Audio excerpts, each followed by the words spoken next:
চার রকম সহজ পদ্ধতিতে কি করে আপনি থিন ডরি তৈরি করতে পারবেন তাই আজকে আপনার সাথে শেয়ার করব। নমস্কার বন্ধুরা, আমি Sanchita, Sanchita's essence teaching tutorial YouTube চ্যানেলে ডরি তৈরি করবার জন্য এইভাবে কিন্তু ফোল্ড করলে হবে না, একেবারে 45 ডিগ্রি এইরকম কোণা করে আমাদের ফোল্ড করতে হবে।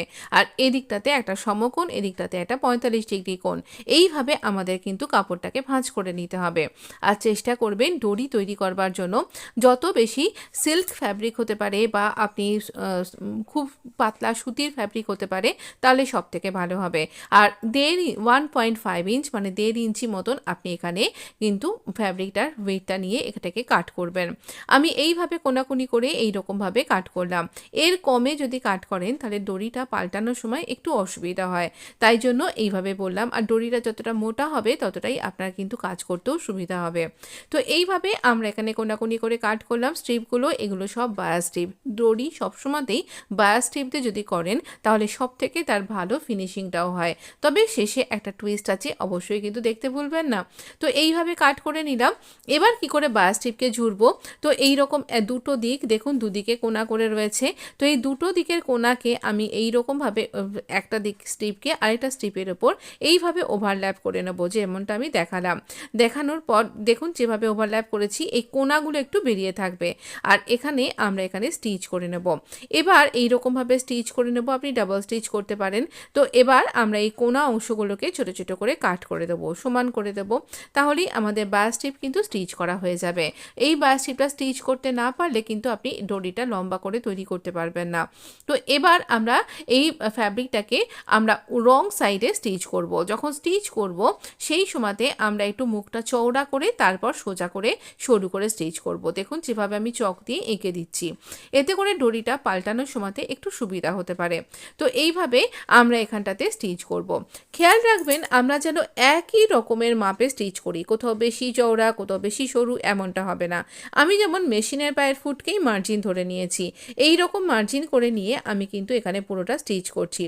যখন এখানে আমাদের জোরের কাজটাই আসছে জয়েন্টের কাছে, সেখানে একদম মসৃণ ক্লিনভাবে যেন আমাদের দড়িটা স্টিচ হয় সেইটা খেয়াল রেখে স্টিচ করতে হবে। আপনি ডাবল স্টিচ করতে পারেন, নাহলে মাঝখান থেকে অনেক সময় দড়ি উল্টানোর সময় ছিঁড়ে যায়, তো সেটাও করতে পারেন। এবার আমি একটা ছুঁচ নিয়েছি, মোটা ছুঁচ নিয়েছি, আর এখানে ডাবল সুতো নিয়েছি এবং সেই সুতোটাও কিন্তু বেশ মোটা। এবার আমি কোনার দিকটা কাট করে দিলাম একটুখানি, আর এই যেখানটা চওড়া দিকটা ছিল তার একটু ভেতর দিকে এইভাবে ডাবল করে স্টিচ করে দিচ্ছি। এখানটায় গিঁট দিয়ে নিয়েছি ছুঁচের ডগায়। এবার আমরা ছুঁচটার যেটা উল্টো দিকটা, সেই উল্টো দিকটা দিয়ে ভেতরে ইন করব। এটা একটা পাইপের মতন তৈরি হয়ে গেছে, তো এর ভেতরে একটা চ্যানেল মতন হয়ে গেছে, তার ভেতর দিয়ে এই আমি ছুঁচটাকে ভেতরে শেষ অবধি নিয়ে যাব। নিয়ে যাওয়ার পরে এবার সুতোটাকে টানতে থাকবো। যখন সুতোটা টানবো তখন এখানে এই যে কোনো ভেতর দিকের যে অংশটা, সেখানেই যাতে দড়িটা বেরিয়ে আসে, তাই চারপাশ থেকে জিনিসটা সমস্ত ফ্যাব্রিককে ওই ভেতর দিকে পুশ করবার চেষ্টা করব।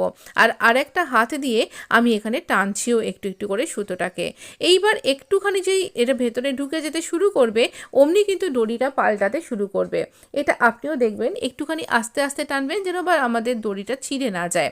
তো এইভাবে যখন আমি টানছি দেখুন দড়ি কিন্তু অনেকটাই ভেতরে ঢুকে গেছে, এই অংশটা পুরো মোটা হয়ে গেছে।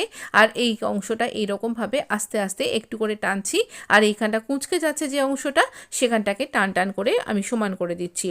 এটা যদি আবার না করেন তাহলে পুরো দড়িটা উল্টানোর আগেই কিন্তু এখানে দলা পাকিয়ে যাবে, এখানটা পুরোটা উল্টানো যাবে না। তাই জন্য আমরা এই রকমভাবে একটু একটু করে টানছি আর এইভাবে সমান করে নিচ্ছি। এইভাবে করতে করতে আমরা জয়েন্টের জায়গাতেও চলে আসব। জয়েন্টের জায়গাটাতে আবার এরকম হাত দিয়ে একটুখানি টেনে নিতে হবে, যা জয়েন্টটাকে পাস করিয়ে দিতে হবে ভেতর দিকে। আর এতে করে দেখবেন সুতোটা সুন্দর বেরিয়ে আসবে। দেখুন আমার সুতোটা বেরিয়ে আসছে, সাথে কিন্তু দড়িটাও বেরিয়ে আসছে। এই দড়িটাকে কিন্তু আমি এরকমভাবে টানতে টানতে এইভাবে সমানভাবে বার করলাম। এটা বেশ অনেকখানি লম্বা দড়ি হয়েছে, মোটামুটি প্রায় 2 ফুটের ওপর এরকম দড়িটা তৈরি হয়েছে। এটা দিয়ে কিন্তু খুব সুন্দর ডিজাইন করা যাবে, নেক ডিজাইন বা বাটম ডিজাইন ইত্যাদি, বা স্লিভ ডিজাইন, দামান ডিজাইন, সব রকম ডিজাইন তৈরি করা যাবে। আজকে দড়ি তৈরি করার প্রসেসটা দেখাচ্ছি, এর আগেও নেক ডিজাইন বা অন্যান্য কিছুতে দেখিয়েছি, পরবর্তী সময়তেও দেখাবো। তো এইভাবে দেখুন কতটা সরু হয়েছে, ঠিক 1 পয়েন্ট, আমাদের যেমন 1 পয়েন্ট হয় সেই 1 পয়েন্ট সমান এটা কিন্তু সরু হয়েছে, দ্বিতীয় প্রসেসটা দেখি। এবার আমি ফ্যাব্রিকটা একটু মোটা নিয়েছি। অনেক সময় হয়তো যে ডিজাইনের জন্য আমাদের একটু মোটা ফ্যাব্রিকে কাজ করতে হয়। কিছুদিন আগে এই কলমকারি ফ্যাব্রিকটা দিয়ে আমি স্টিচ করেছিলাম একটা ভীষণ সুন্দর ভিনেক কুর্তি ডিজাইন ফ্রিল কলারের সাথে। তারই বাঁচা অংশ আমি এখানে নিয়েছি, সাইড থেকে যে ওরে পট্টিগুলো পড়ে থাকে তাকে এরকম করে ছোট করে কেটে নিয়েছি আমি। তো এখানে এইরকমভাবে স্টিচ করলাম, ঠিক যেমন করে আগেরটা স্টিচ করেছিলাম ঠিক সেরকম করেই উল্টো দিক করে স্টিচ করতে হবে, ডরিটা সামনের দিকে টার্ন হয়ে চলে আসবে। এইভাবে এরকম স্টিচ করে নেব। আর খেয়াল রাখবেন 1.5 ইঞ্চি মতনই যেন থাকে, ওখানটা বেশি ছোট ছিল তাই কাট করে দিলাম। এবার আমার এখানে এক্সট্রা যেহেতু এটা মোটা ফ্যাব্রিক, তাই এক্সট্রা কিছুটা ফ্যাব্রিককে আমি এভাবে কাট করে বাদ দিয়ে দিচ্ছি। এইরকমভাবে এক্সট্রা ফ্যাব্রিককে কাট করে সমান করে কিন্তু কাট করতে হবে, কোথাও সরু কোথাও মোটা, এরকমভাবে করলে কিন্তু হবে না। এবার এই দড়িটা উল্টানোর জন্য আমি এখানে লুপ টার্নারের সাহায্য নেব। এই লুপ টার্নারের এখানটা একটা ছোট্ট লুপ মতন করা রয়েছে, এইটাকে আমি এরকমভাবে ভেতরে ইন করব, যেমনভাবে ছুঁচটাকে ঢুকিয়েছিলাম। এইরকমভাবে করে নিয়ে এখানটাতে একটা লুপটাকে এখানে আটকে দিয়ে আমি লক করে দেবো, দেখুন এরকমভাবে। তো দিয়ে লক করে এবার আমি এটাকে টানবো। এই লুপ টার্নার কিন্তু এখন খুব ইজি হয়ে গেছে দড়ি তৈরি করার ক্ষেত্রে, যে কেউ এটা তৈরি করতে পারবেন, যারা বিগিনার্স তারাও করতে পারবেন, তবে ঘাবড়াবেন না। এইরকমভাবে এক্ষেত্রেও কিন্তু সবকটা ক্ষেত্রেই এই দড়িটাকে ভেতর দিক দিয়ে পাস করিয়ে দেওয়ার জন্য সাইড থেকে ফ্যাব্রিকে ভেতরে ইন করিয়ে দেবেন, তাহলেই দেখবেন আর ওই দিক থেকে টানতে থাকবেন, সুন্দরভাবে দড়ি পাল্টাতে থাকবে। দেখুন এখানেও দড়িটা ভেতর দিকে ঢুকে যেতে শুরু করেছে, আর ইজিলি কিন্তু আপনি দড়িটাকে পাল্টে ফেলতে পারবেন। এই দেখুন আমি দড়ি বার করেও ফেলেছি। এবার ছুঁচ থেকে খুলে নিলাম, আর নিয়ে এই লুপের থেকে খুলে নিয়ে এভাবে দড়িটাকে সমান করে বার করে নিলাম। এই দড়িটা একটু মোটা, আপনি যদি কোনো রকম কুর্তিতে ডিজাইন করতে চাইছেন দড়ির সাহায্যে, তাহলে এইভাবে কিন্তু দড়ি তৈরি করে করতে পারেন।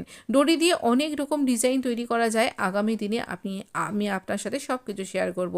এটা কিন্তু 2 পয়েন্ট মতন এই দড়িটা, দেখুন আমি প্রত্যেকটার মাপ আপনার সাথে শেয়ার করছি।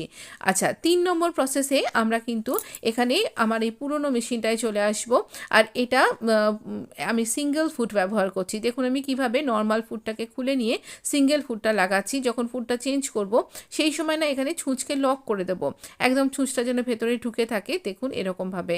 তাহলে পরে আমাদের ছুঁচটা ভেঙে যাওয়ার সম্ভাবনাটা থাকবে না। এরকম ঢিলা করে নিয়ে এই ফুটটা খুলতে হয়। আমার এই দিকের ফুটটা এরকম 2টো ফুট পাওয়া যায়, এগুলোর বেশি দাম নয়, কিন্তু এই নতুন মেশিনের ফুটের অনেকটা দাম, তাই জন্য আমি এই ফুটটাই এই মেশিনে ব্যবহার করলাম।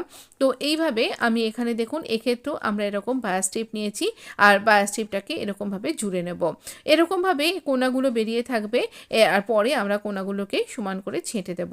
তো এইভাবে আমরা এখানে স্টিচ করে নিয়েছি, আর স্টিচটা করে নেবার পর সুতোটা কাট করে নিয়ে এখানেও আমরা উল্টো দিকটাকে বেছে নেব।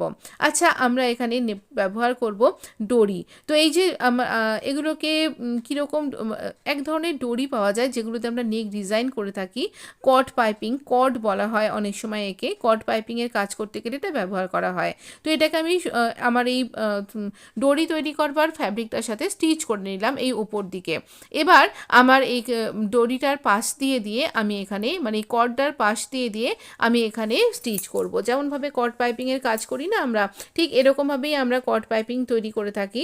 তো আমরা এখানে এই কট পাইপিংয়ের মতন করেই কিন্তু এখানে স্টিচটা করব। দেখুন আপনি খেয়াল করে স্টিচটা আমার ভালো পড়ছে না, অনেকদিন ব্যবহার হয়নি, তাই জন্য পুরো লম্বা এতটা আমি করে দেখাতে পারিনি। যতটুকুনি কোনোভাবে আমি স্টিচ করতে পেরেছি ততটাই আমি এখানে করলাম। তারপরে অনেক চেষ্টা করলাম, মেশিনটা ঠিক করতে পারলাম না, মনে হচ্ছে দোকানে দিতে হবে। এবার দেখুন এখানটা তো স্টিচ করা রয়েছে, এই ওপরের দিকটা সমান করে কেটে দেব, আর তারপর এখানটাতেও আমি ওরকম ভেতর দিকে দড়িটাকে ইনসার্ট করে দেবার মতন যেমন আগের বারগুলোতে করছিলাম সেই রকম এক্ষেত্রেও করব।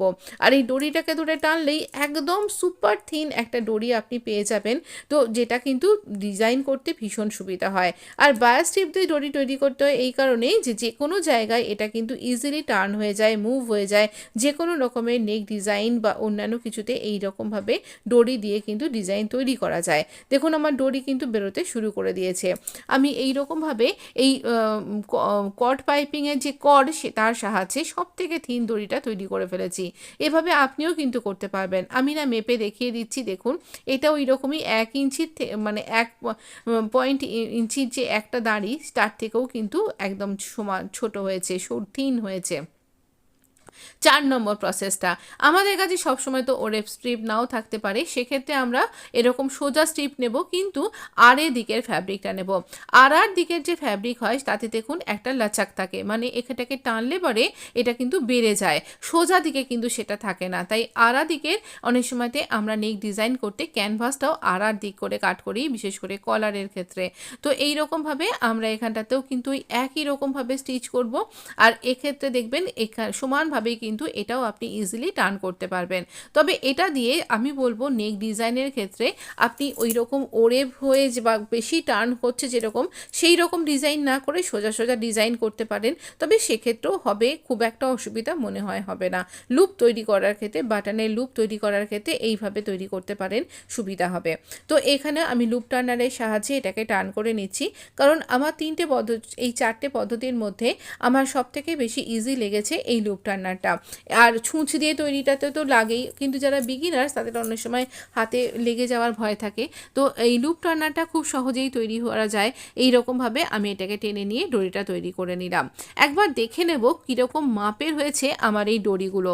তো দেখুন আমি ইঞ্চি টেপের ওপর ফেলে রেখে দেখাচ্ছি আপনাকে কতটা থিন ডরিগুলো তৈরি হয়েছে। আর এই রকম ডরি দিয়ে যে কোনো নেক ডিজাইন, আর প্রত্যেকটাই দেখুন সমান মাপের হয়েছে, সুন্দর হয়েছে। শুধুমাত্র যেটা আমি কলমকারি ফ্যাব্রিক দিয়ে তৈরি করেছি সেটা আমি ইচ্ছা করি একটু মোটা করে তৈরি করেছিলাম, যাতে করে এটা সুন্দর উল্টানো যায়, আর আমি যে ডিজাইনটা তৈরি করব তাতে এটা সাহায্য করবে। যদি ডিজাইনটা ভালো লেগে থাকে অবশ্যই লাইক শেয়ার সাবস্ক্রাইব করে পাশে থাকতে ভুলবেন না, একটু ভালো করে দেখবেন। এই দড়িটা আমি বানিয়েছি, যেটা লাস্টে বানালাম, এটা একদম স্ট্রেট স্ট্রিপ দিয়ে। প্রত্যেকটাই দেখুন এরকম 1 পয়েন্ট করে হয়েছে। এইটা এটা বানালাম সেই ছুঁচ দিয়ে, দেখুন ছুঁচ দিয়ে বানিয়েছি, পুরোটাই কিন্তু বেরিয়েছে, এই জন্য আমি এই অংশটা কাটিনি, এই রকমভাবে এটা বেরিয়েছে। আর এইটা বানালাম এই ডরি দিয়ে সিঙ্গেল ফুট দিয়ে, কোনটা যেটা আপনার পক্ষে খুব সহজ মনে হবে সেইটাই আপনি তৈরি করবেন। আর এটাও লুপ টার্নার দিয়ে তৈরি করেছি, আর এটাও সোজা স্ট্রিপ দিয়ে তৈরি হয়েছে, বায়া স্ট্রিপ নয়। তাই আমাদের কাছে যদি বায়া স্ট্রিপ নাও থাকে তাহলেও কিন্তু আমরা স্ট্রেট স্ট্রিপ দিয়ে লুপ টার্নারের সাহায্যে বা এই সমস্ত সুতো বা কর্ডের সাহায্যেও কিন্তু তৈরি করতে পারবো। তাই এগুলো দিয়ে তৈরি করা যাবে বিভিন্ন রকমের বটমার ডিজাইন, বিভিন্ন রকমের অন্য বিভিন্ন কুর্তির নেক ডিজাইন, সব কিছুই আপনি তৈরি করতে পারবেন। তা এগুলো কিন্তু এছাড়া তো লাটকান বানানোর জন্য আমাদের ডরি তো লাগেই লাগে। ভিডিওটা ভালো লাগলে প্লিজ লাইক সাবস্ক্রাইব করে পাশে থাকতে কিন্তু ভুলবেন না। ভালো থাকবেন, সুস্থ থাকবেন, ধন্যবাদ বন্ধু।